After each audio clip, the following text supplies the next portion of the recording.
آگے بڑھیں، آپ کو بتائیں کہ سی این جی کی بڑھتی قیمتوں کے باعث پشاور میں مقامی ٹرانسپورٹ کے کرائے میں اضافہ کر دیا گیا ہے۔ کرایہ بڑھنے پر پشاور کے شہری نالا نظر آتے ہیں۔ مزید تفصیلات حاصل کریں گے اپنے نمائندے عارف حیات سے۔ عارف بتائے گا کرایوں میں کس حد تک اضافہ کیا گیا ہے؟ جی بالکل، پشاور شہر کے اندر جو ٹرانسپورٹ ہے جس میں رکشہ، ٹیکسی اور ویگن آتے ہیں تو اس کے کرایوں میں اضافہ ہوا ہے۔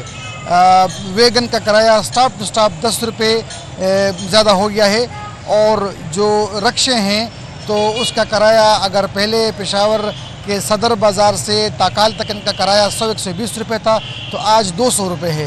وجوہات اس کے یہی ہیں کہ سی این جی کی قیمتوں میں اضافہ ہوا ہے۔ 310 روپے تک فی کلو سی این جی پشاور میں بک رہی ہے، اور کچھ لوگ یہاں پر ان سے بات کرتے ہیں۔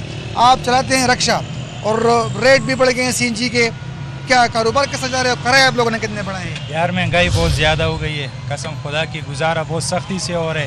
موجودہ حکومت سے یہ گزار برائے مہربانی اللہ سے ڈرو، یہ کم از کم یہ سی این جی کا ریٹ یہ کم کرو۔